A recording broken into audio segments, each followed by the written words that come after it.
অনি, তুই না তোর বউয়ের আঁচলটা একটু কম ধর। কে বেশি ইম্পর্টেন্ট ওর কাছে, কচি বাচ্চা নয় অসভ্য দুই বোন? আর এই যে সিমির কাছে কৈফিয়ত চাইছে, ও না থাকলে কে সামলাতো বাচ্চাটাকে, কে সামলাতো বল? মা এনাফ, এত কথা কেন শোনাচ্ছ তুমি ওকে? ও কিছু বলেছে তোমাকে? কিছু বলেনি তো। আর ও সিমির কাছে কৈফিয়তই বা চাইলো কোথায়? শোন অনি, সবকিছু না মুখে বলতে হয় না। কেউ যদি দরজা দিয়ে ঢুকে একরাশ মুখে বিরক্তি নিয়ে দাঁড়িয়ে থাকে, তাহলে না মনের ভাবটা বুঝতে গেলে না খুব বেশি বুদ্ধির দরকার হয় না, এমনি বোঝা যায়। আমি আমার মেয়েকে একা রেখে বেরিয়ে গেছি, সত্যি ভুল করেছি আন্টি, আমি মেনে নিলাম সেটা। কিন্তু আপনি তো বাড়িতেই ছিলেন, আপনি বাড়িতে থাকা সত্ত্বেও এত বড় ভুলটা আপনি কি করে করলেন?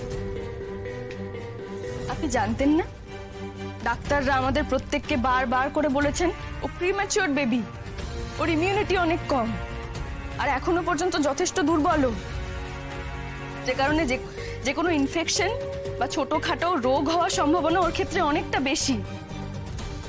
আমরা সেই জন্য ওকে আজ পর্যন্ত কোনোদিনও বিছানায় শোয়াইনি বা শোয়াই না। বিছানা আমরা বাইরে থেকে এসে যখন তখন বসে পড়ি, হাজারটা জার্মস নিয়ে আসি। আর সত্যি কথা বলতে সবসময় তো এত মেনটেন করাটা সম্ভব হয় না, আপনি তো জানেন সে কথা। দেখুন, সেই জন্য কতক্ষণ পরে আমি আমার মেয়েটাকে দেখলাম, তাও কত দূরে দাঁড়িয়ে রয়েছি। ওই আমি তো ছুঁয়ে দেখিনি ওকে, এখনো পর্যন্ত ছুঁয়ে দেখিনি। ওকে পৃথিবীতে আনার জন্য যে লড়াইটা, সেটা তো আমার একার নয়, আপনাদের প্রত্যেকের ছিল। আর সব থেকে বেশি লড়াই করেছে ওই একরত্তির প্রাণটা। একজন বাইরের মানুষ সেটা নাই জানতে পারে, কিন্তু আপনি তো জানতেন। যাক, ভুলে গেছিলেন হয়তো। নমিতাদি, বলো বৌদি। ওকে ঘরে নিয়ে গিয়ে কটে শুইয়ে দাও তো। আচ্ছা, এই তো এই তো এই তো এই তো এই তো ও মামা না না না না না না না না। আর এটা এটা কি তুমি নিয়ে এসেছো সিমি?